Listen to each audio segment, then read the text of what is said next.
उत्तर प्रदेश विधानसभा चुनावों में बहुजन समाज पार्टी के अध्यक्ष मायावती चुनाव नहीं लड़ेंगी। इसके साथ ही बहुजन समाज पार्टी के राष्ट्रीय महासचिव सतीश चंद्र मिश्रा और मायावती के भतीजे आकाश आनंद भी चुनाव नहीं लड़ेंगे। 4 बार की सीएम रह चुकी मायावती के इस ऐलान के बाद यूपी की राजनीति में दबे पांव कई तरह की बातें शुरू हो चुकी हैं। जबकि सतीश चंद्र मिश्र का यह कहना है कि बीएसपी सुप्रीमो मायावती चुनाव लड़ने का नहीं बल्कि लड़वाने का काम करेंगी। उन्होंने कहा कि मैं यूपी विधानसभा का चुनाव नहीं लड़ूंगी और न ही मेरी पत्नी कल्पना और मेरा बेटा कपिल मिश्रा चुनाव लड़ेंगे।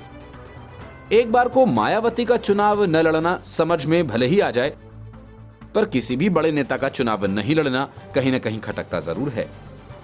क्या मायावती और उनके खासम खासों को पहले से यह अंदेशा हो गया है कि इस चुनाव में उनके लिए कुछ बचा नहीं है और सीधी लड़ाई सिर्फ भाजपा और समाजवादी पार्टी के बीच है, या मामला कहीं और अटका है?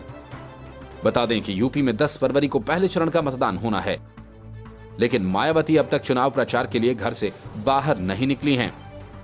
वहीं खबर यह भी है कि उनके मुख्य सिपहसालार सतीश मिश्रा भी अब की बार चुनावी जंग से दूरी बनाए हुए हैं।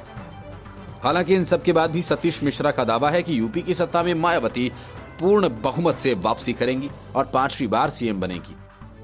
योगी और अखिलेश के बीच तो दूसरे और तीसरे नंबर की लड़ाई है।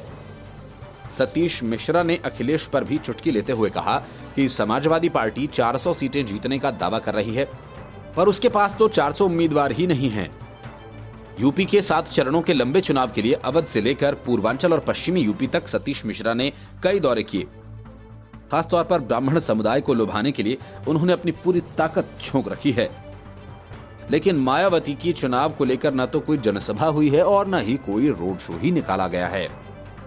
अब ये देखना दिलचस्प होगा कि 15 जनवरी के बाद अगर चुनाव आयोग चुनाव प्रचार के लिए अनुमति देता है तो क्या मायावती कोई रैली या प्रचार करती हैं, या फिर वो पहले से ही जो अभी दिख नहीं रहा है लेकिन होने वाला है उसे समझ चुकी हैं और बस चुनावी राजनीति की औपचारिकता को पूरा करते हुए दावे पर दावे कर रही हैं।